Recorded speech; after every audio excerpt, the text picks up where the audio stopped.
All right, guys, if we can go to our turn.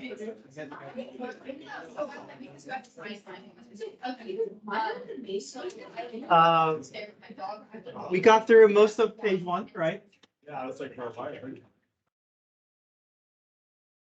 So let's go, finish off the page here, page, numbers 5 and 6.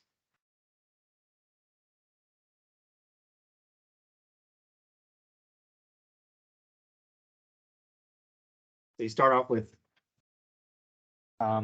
everything's already set equal to 0, so think about trinomial factoring. Go through your steps. And I'll walk through after you guys try it.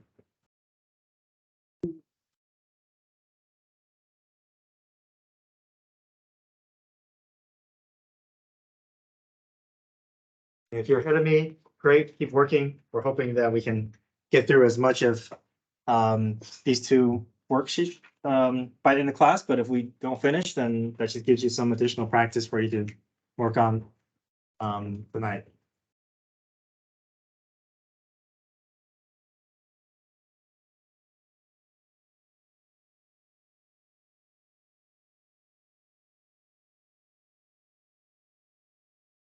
Okay, so think factoring here.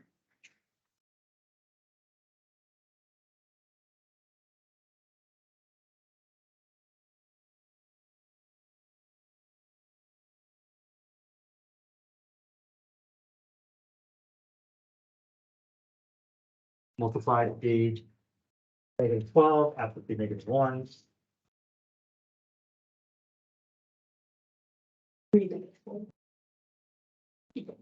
Yeah, go ahead and set that up.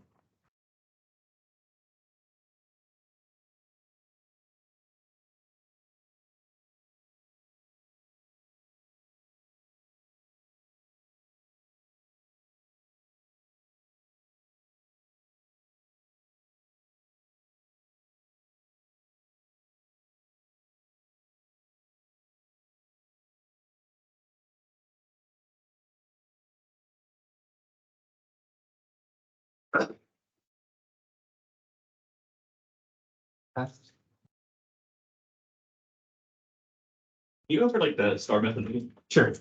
So, star method, your A times C goes here.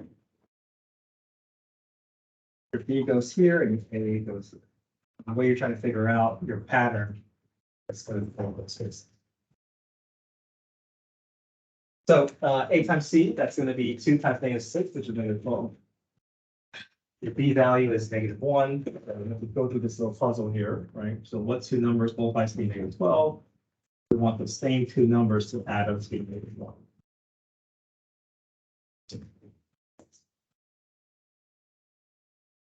So -4 and 3. So you choose like two common factors. You're just trying to find two numbers. Yeah, two numbers that will fit both descriptions. You gotta build. You gotta have two numbers that always -12, but the only two numbers that always -12 that has to be -1 is -4 and 3. Why is one like multiplying one like adding? I'm sorry? Why is one like multiply it and one you add? Something good. Because we have to, I mean, there are a lot of numbers that multiply to -12, right? But we have to find two numbers that is specific for this factoring problem. So the puzzle that has to go through is, it's gotta be multiplying to be -12, but it also has to be able to add up to be that B value, right? Because there are no other combinations that will allow factoring to build out to that split -x -6. So once you find that -4 and 3, you fill out your A value, which in this case is 2 and 2, and then you clean up your fraction. Okay.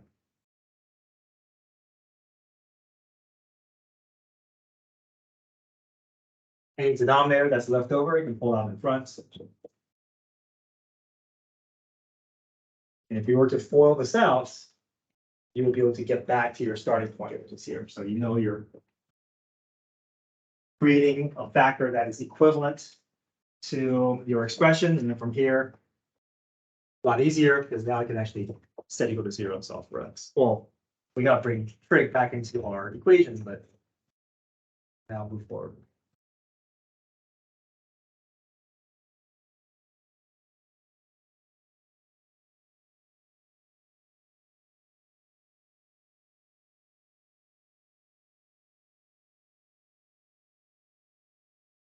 So once you bring tangent back into your equation, two tangent x plus 3 equal to 0, tangent of x minus 2 equal to 0.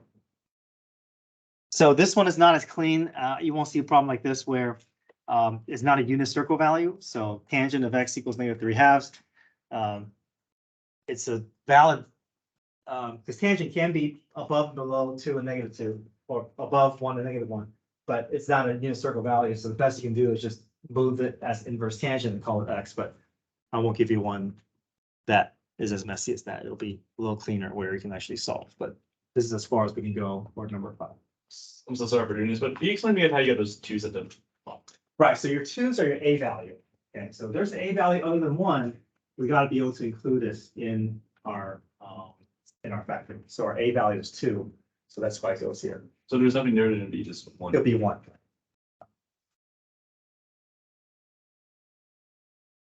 I'm confused why you do the inverse to get the answer. Because I want to solve for x. So that means I gotta get that tangent to the other side. So anytime I want to move a trig from one side of the equation to the other, I'm always going to involve inverse. Because I really can't divide by tangent, right? So we do inverse tangent. How come like on the other ones, if it was like sine of x equals 2, it's just undefined? Because sine has to live between -1 and 1, but tangent has a different domain. So, but I won't give you one where you're stuck not being able to do a unit circle value. If that makes sense. I won't give you Okay. one as messy as that. Okay. Is tangent like never undefined? That's right. It's never undefined for any y value because it's a tangent graph looks like this. So any y value is going to be defined. It's not like sine and cosine where it's hovering between two y values. The tangent is always going to be, but you won't run into something like that. Okay, number 6, how would you start this one?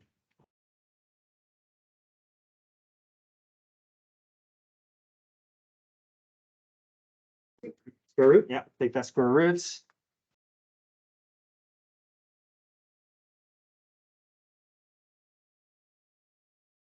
So I get tangent 3x equals plus or minus √3. What do we do from here?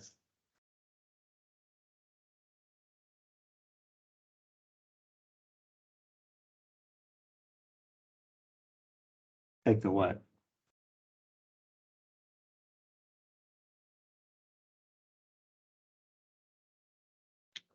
Yeah, let's get that 3x by itself, right? So let's do inverse tangent. We don't want to deal with sum and difference identity. We just want to do with inverse here. So let's just move that tangent over.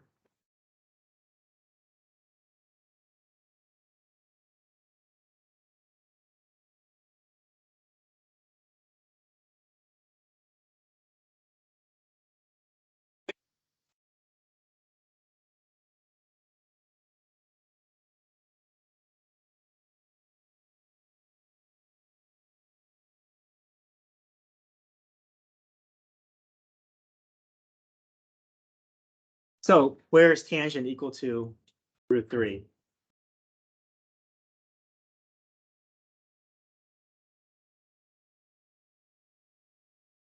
Think about your unit circle values.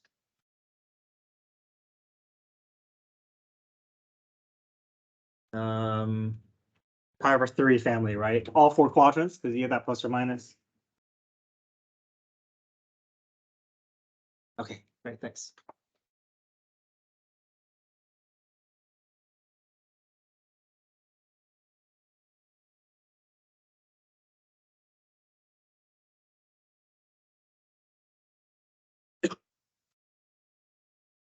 Okay.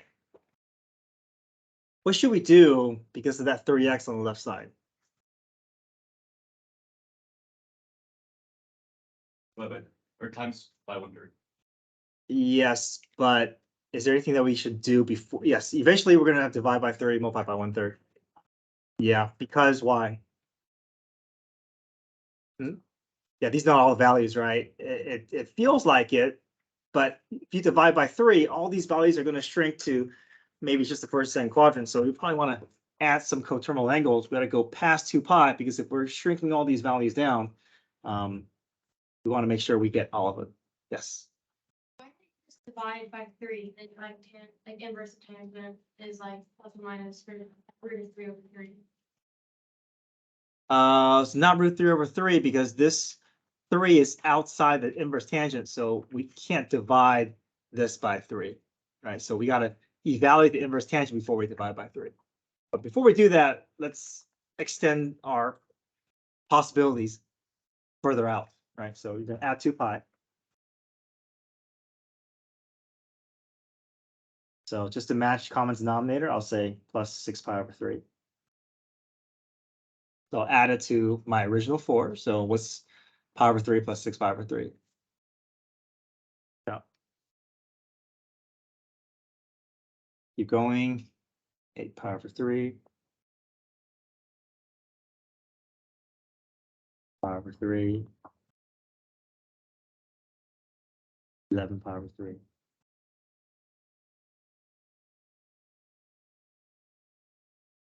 I'm going to go a few more out just so that because I'm dividing by 3, that's pretty big. So I just want to just extend out a little bit further out. So I'll add 6 pi over 3 to the 4 new ones that I just built. So 13 pi over 3, 14 pi over 3, 16 pi over 3, 17 pi over 3.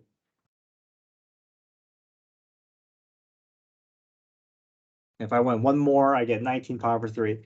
And then once I have all that, now I can do what? Divide by 3, which is same thing as multiplying by 1/3. Right? So if I multiply by 1/3, I'm just basically taking all my denominators, including making it 9, and I know that I can list out all the ones that will go all the way out to 2 pi, and 2 pi in terms of a common denominator of 9 is going to be 18 pi over 9, right? So we know that anything that is more than 18 pi over 9 I can remove, but I want to get up to that line, right? So we have all these solutions because they're all being tried.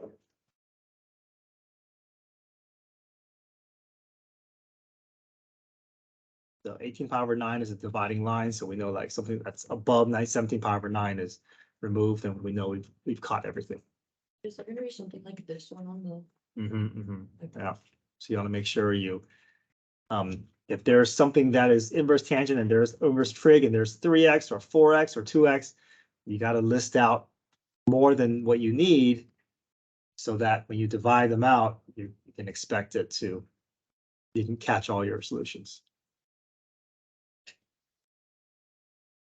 Yeah, I know that 18 pi over 9 is my dividing line, so I got to get everything up to that point. Right? So I like to list out more than I need so I can just convince myself, okay, I didn't accidentally miss something. Yeah, but I mean.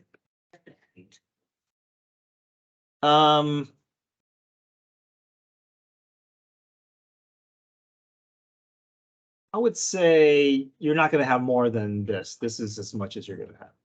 So, but along the way, you can also just keep in mind where that 18, where that 2 pi is, so they can always kind of keep track. Wait, did I go far enough? Did I go? Yeah, so.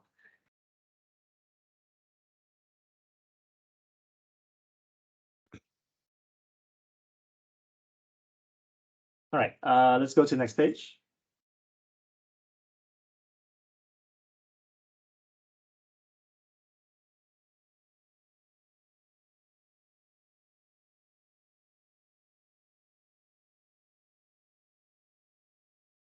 Same idea here. Sorry, this is a lot here. So I'm going to adjust number 7 just to go from 0 to pi.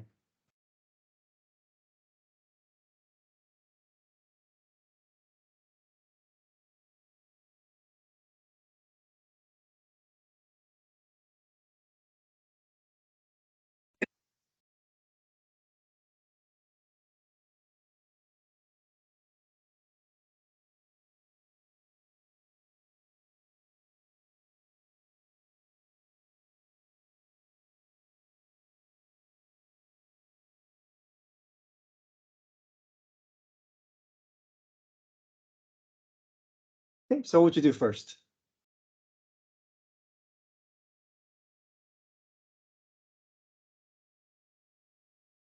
Yeah, inverse tangent, right? Yeah, get that 4 theta by itself to inverse tangent.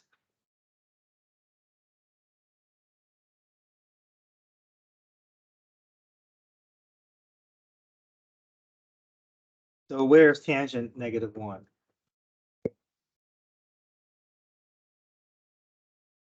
Where else? Yeah, we know it's in the second and fourth quadrant. I know it seems like we're going past because it's 0 to pi, but it's 4 theta, right? So we know we gotta extend out a few more just so that ultimately at the end, we gotta be able to get everything up to pi. So I can find coterminal angles at 2 pi. Sorry, I'm sorry. No, it's still 2 pi because I gotta get a coterminal angle, so I gotta still add 2 pi. The reason I say from 0 to pi is because otherwise I feel like that's too many more than I'm gonna expect you to do, so that's a lot of terms between 0 and pi, 2 pi, so. So coterminal angles. A plus 3 is 11, a plus 7 is 15. I'm going to keep going. 19 and 23.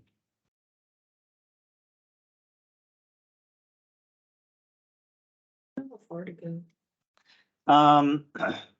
So Just 40, just go like 400. yeah, I would say list out, like 6 to 8, and then ultimately at the end, you should be able to hopefully eliminate some. If you're able to eliminate some, you know you got everything. Yeah. But if you're still unable to eliminate because you haven't gone far enough, then I would keep adding. But in this case, we should have enough. Divide by what? Same thing as multiplying by.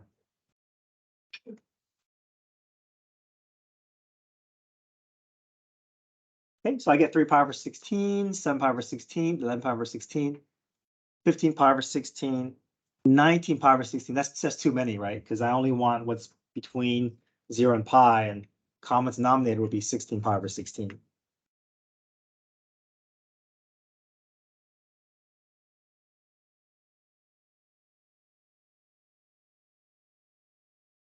So 3 pi over 16, 7 pi over 16, 11 pi over 16, 15 pi over 16. The 19 pi over 16 too large.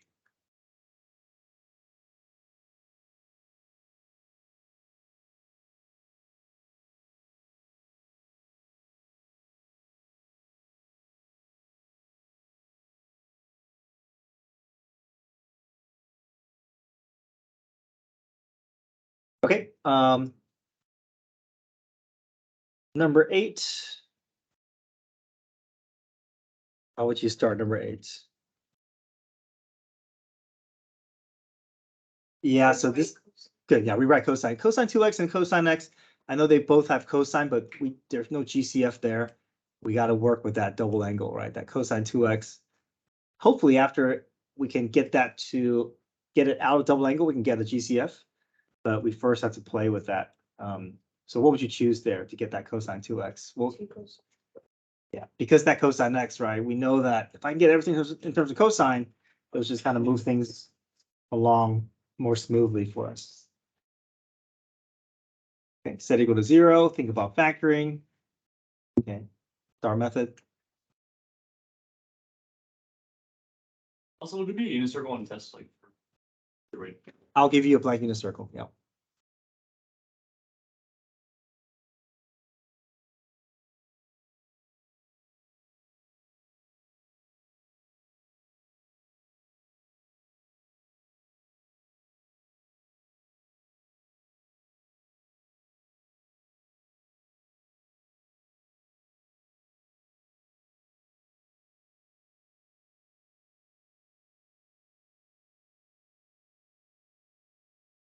Okay, so multiply to be -2, adds it to be -1.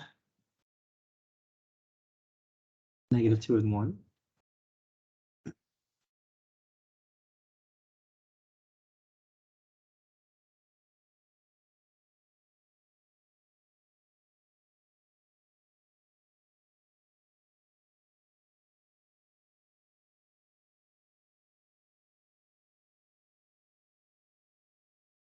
Sorry, I was factoring an easier problem here. 2x squared minus x minus 1.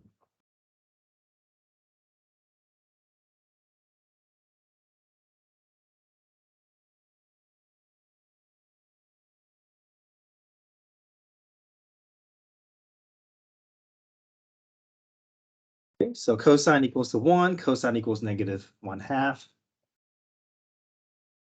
Okay, what's different about how we want to present our answers here? Yeah, this is make it plus 2 pi in here. So once you list out your initial solutions from 0 to 2 pi, then you can add that plus 2 pi in.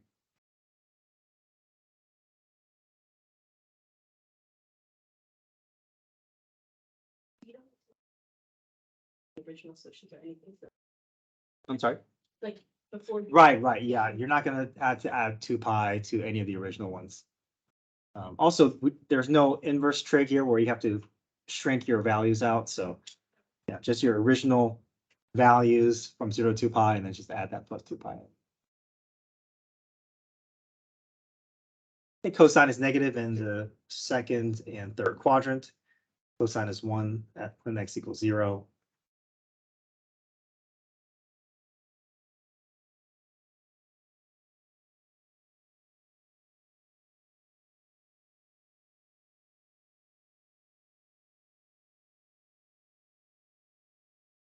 Okay, number 9. Secant of 3x equals 2 tangent of 7 pi over 4. What do you think we can take care of first?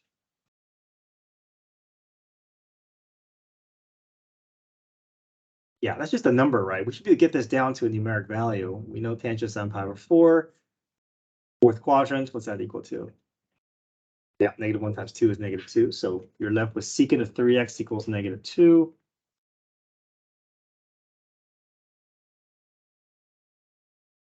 Working with secant is fine, but what's a way that we can work with this equation without having to deal with secant? Cosine. Yeah, but just flip both sides, find the reciprocal on both sides, right? Cosine of 3x equals what?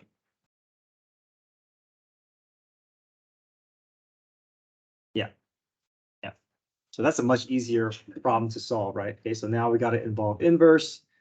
We're gonna have to list out more solutions because we have to divide by 3 eventually. Thanks. Sorry? I'm getting tricky. Oh, you can check that. Sorry.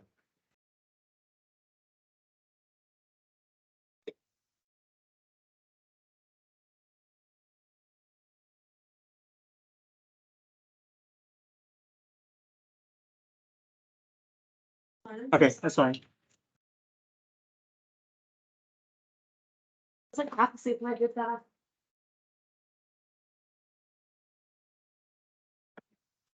No problem. Okay, so 3x equals inverse cosine -1/2. Let's take care of that first.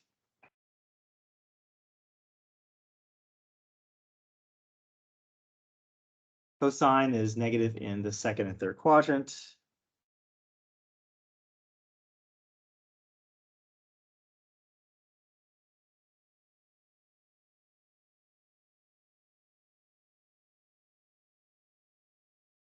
Let's add on more than what we initially think because of that 3x there. So I'm going to keep adding 2 pi, which is 6 pi over 3.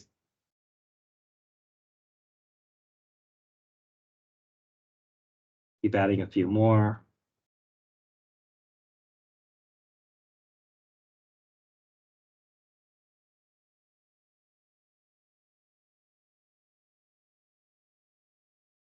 And divide by 3. We want to get everything up to 2 pi. And then for all the other solutions, we can do the plus 3 pi.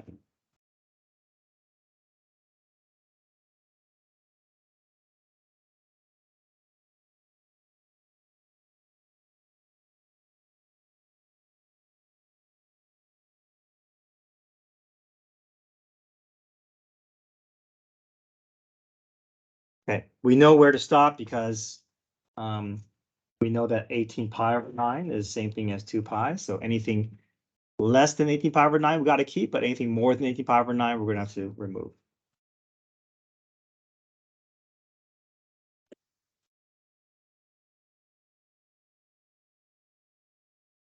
Yeah, so that's where I got to that plus 2 pi in.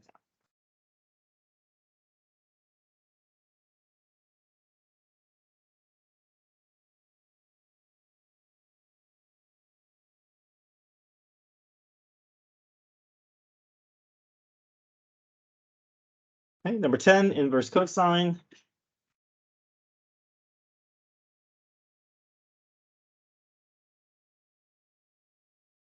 Okay, you recognize -1/√2? That's the same thing as what? Yeah, so this feels more familiar, right? We can recognize that from unit circle. Okay, second and third quadrant, pi/4 family.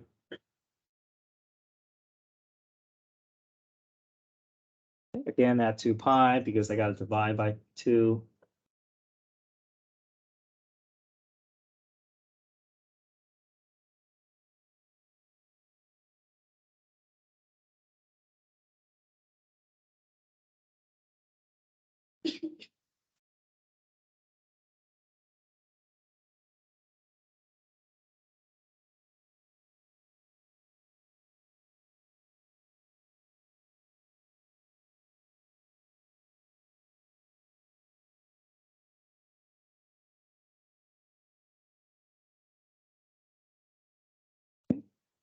We know that 2 pi is 16 pi/8, so anything less than 16 pi/8, we want to make sure we keep.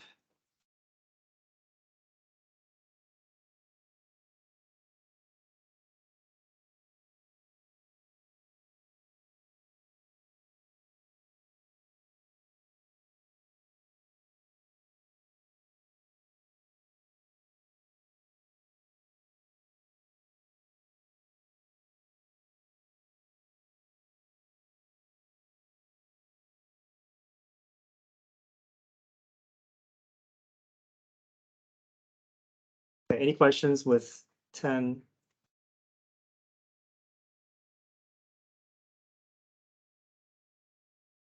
Okay, take a look at 11. How would you start 11?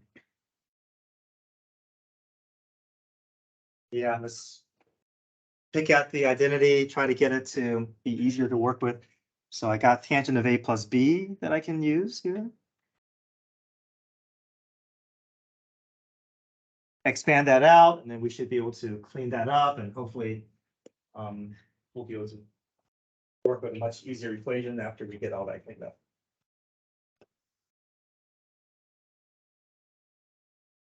You're gonna see it in the sheet of it. Yep, I'll give you the identity sheet. It's the same one as the back of your packet. Back of your unit 4B packet.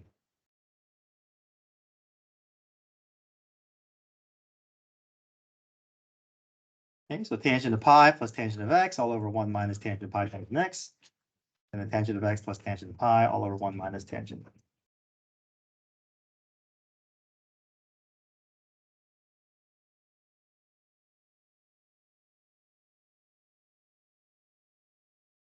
So tangent of pi is just 0.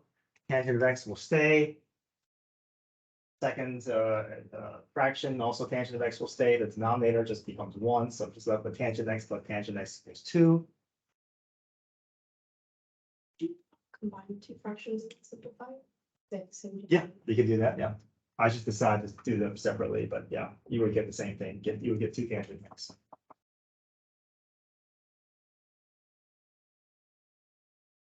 Okay, so 2 tangent x equals 2. Divide both sides by 2. I get tangent equals 1. Where's tangent equal to 1?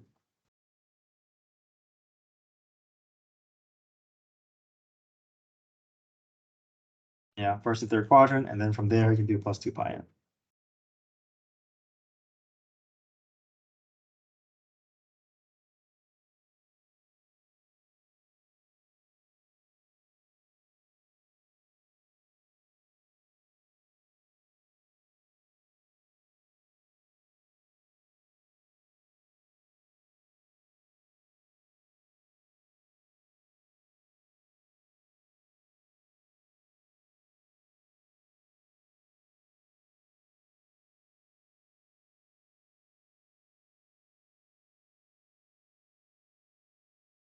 Okay, number 12.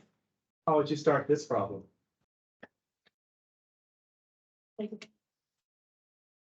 Yep, and then divide by 3. Yeah, so try to get that secant square by itself, and then we'll have a much easier time kind of seeing things become more familiar.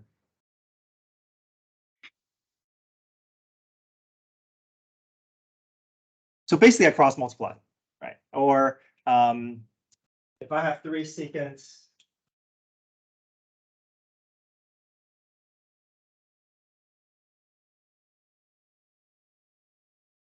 This is really the same thing as saying 3/4 secant squared theta equals 1. If I can move that 3/4 over, same thing as multiplied by the reciprocal, so.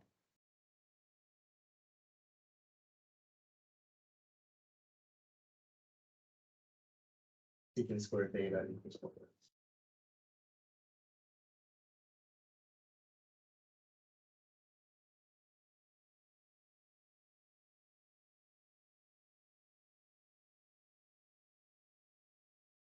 So a couple of options here. You can work in terms of secant, which is fine. What's another option?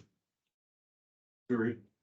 Yes, square roots, but You Yeah. can read, you can. right. So ultimately, I like to think in terms of, I think most of us like think in terms of what?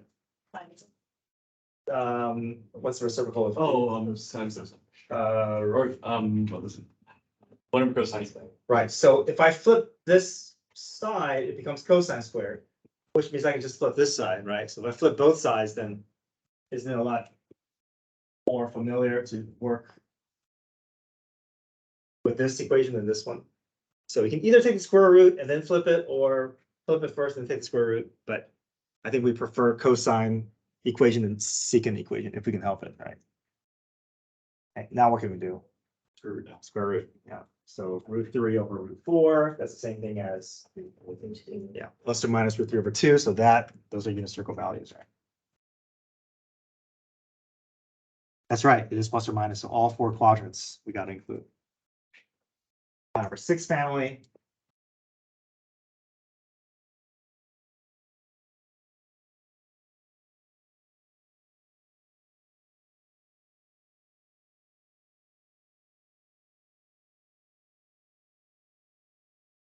Okay, next page.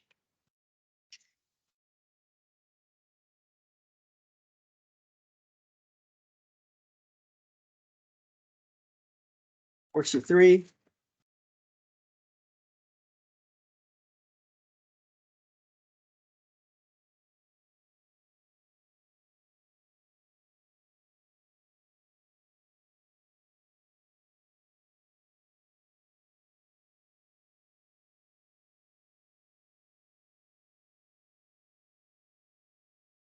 Are you not gonna have a help session for, Yeah, I feel like I've gone through all these, but if you want help session, I'm available lunch and after school today. Okay. But. Or if you have any individual questions, I gotta do a help session for calculus, but you can come in and I can answer any individual questions you have.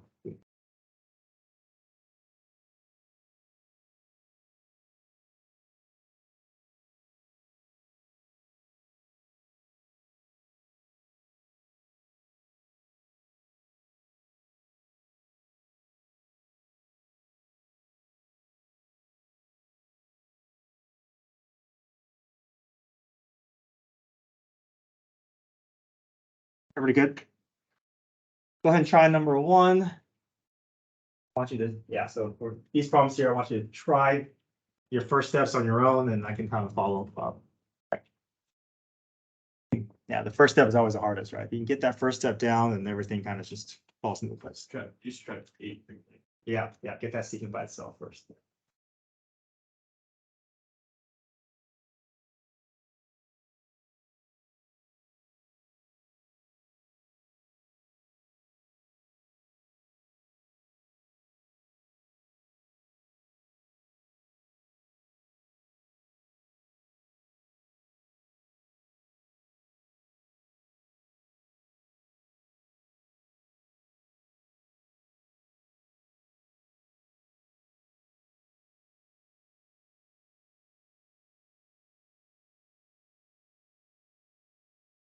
Okay, subtract 8, divide by 4, secant is -2.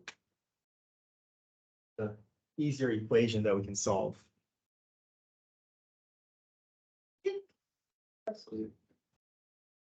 Make it what?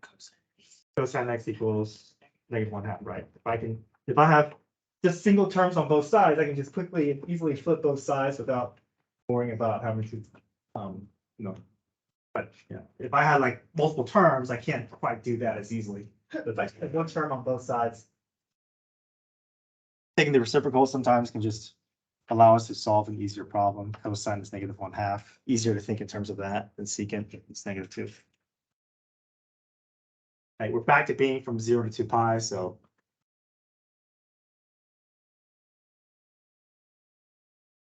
Second and third quadrant.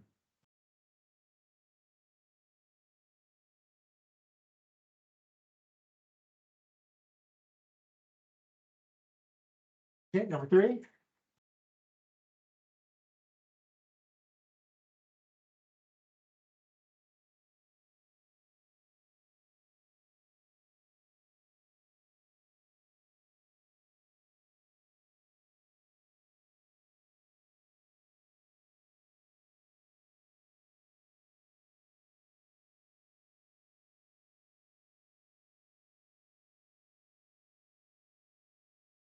Add one. Right? Yeah, add 1 divided by 3.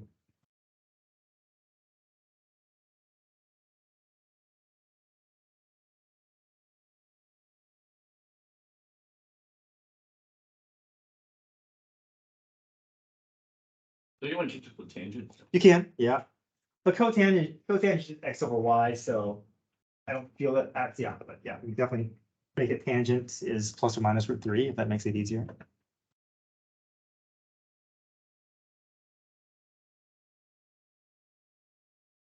So which family are we looking at here? I over 3, yeah. So for cosine, it's like harder to square root. It's okay. I'm sorry? So for like secant, it's harder to. Like, It's not harder, it's just, we prefer to think of it as a cosine. And then, yeah, so if you want to always work with sine, cosine, or tangent, you can, as long as it's just one term, it's equals, if it's a one term equals one term. You can always just flip both sides.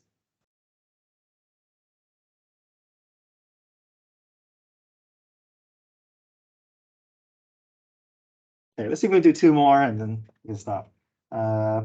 Number 3 and number 4.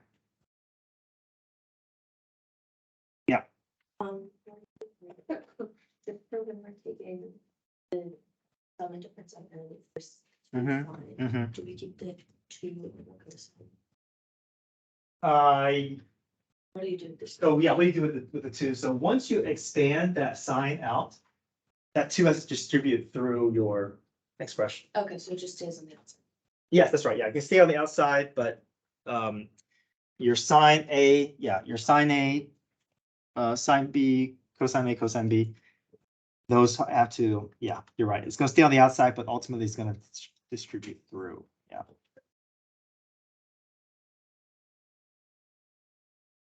You get in these terms. So anything that's multiplied is one term. So 2 will be in front of this and 2 will be in front of Okay, this. Yeah, there's only two. Exactly, only 2 2s, yeah, yeah. We don't distribute across multiplication. Yeah. Distribute across addition.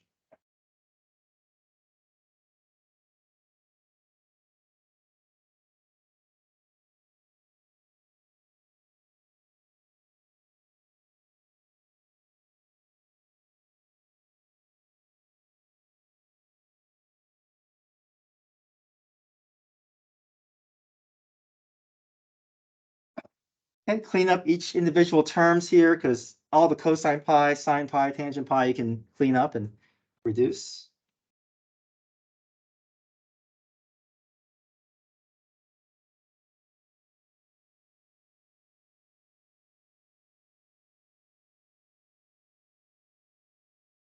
So tangent x is what remains from that first term. Distribute that 2 through. Cosine of pi is nice, it goes away, so I'm just left with 2 sine x times -1, which is minus 2 sine x.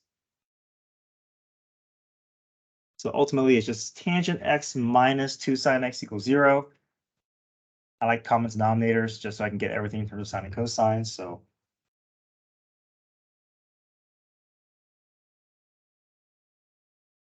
So sine over cosine minus 2 sine x equals 0. I worked it out a little differently on my key here, but I think consistent with what we've done, we've always done common denominator if possible.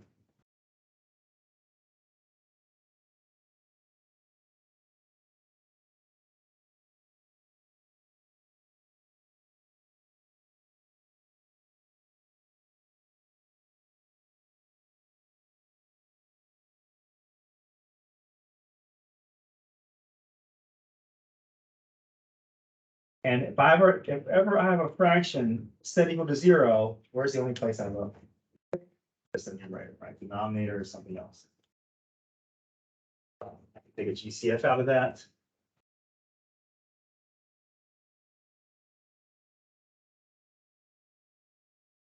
Set of equals 0.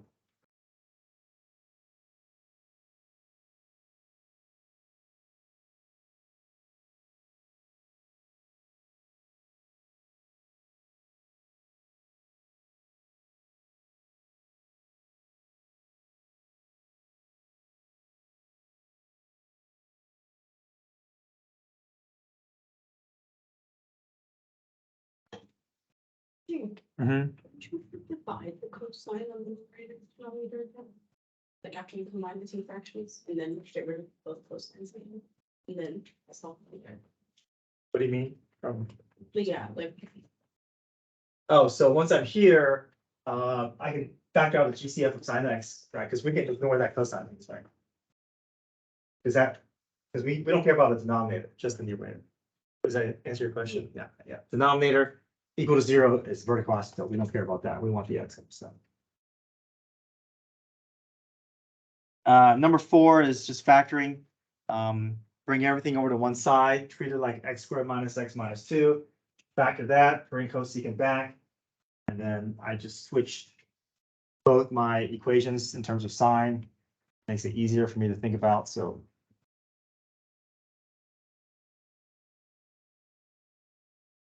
What's like the test gonna look like? How many books is it? 8 questions. Like, is it like this? Like, Yeah.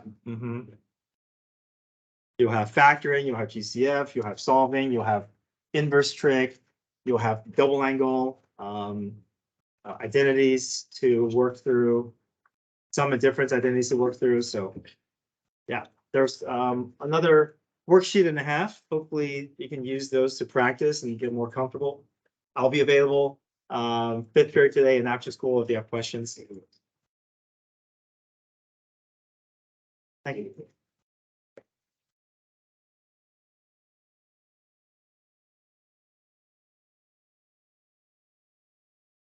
So, This turned into a one. That is, that's what we want, because you multiple. yeah, it should be. Yeah.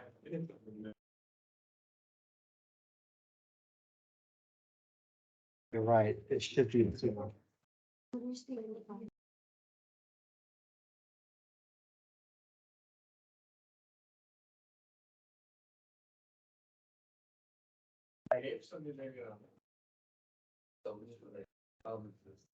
For the, like, not how you add to that. Why'd you do that instead of not dividing by 3 first? Because if I divide by 3, I'll get some solutions. But you see how all these solutions are gonna string? Yes. And it's gonna leave me the whole other solutions that from the 3rd and 4th quadrant missing. So I'm adding all these other potential solutions, so when I shrink them, my shrink solutions will still land. And you don't. And what if it's a? Yeah, if it's X, then we don't, you can stop here. The fact that we're dividing, then we have to divide. And when you add the 2 pi, when you do that, is it you add it to this, and then you add to that, you get the answer, and then you go from the first answer, you add. Yeah, that's right. So here I added 2 pi to every one of these, so I created 4 new ones. If I want to add more, I can add 2 pi to my 4 new ones. It's still possible. Yeah, well, I should have done it because A, he got it, someone got it back to smart. Hey, it's apes. I'm already. Sleeps in Yes, the that's that we can still. Yeah, you can recover up to a 75, so yeah, if you wanna come in and take it, you can stay here till Friday. I bet you with Verizon. Is it? Is anybody to you? Yeah. It's like, it's like 65, right? Yeah, the employee does, yeah. I don't stuff and like every, and she still goes to like, here, come check on me. She just next to me. She doesn't like. Oh, she's not, that's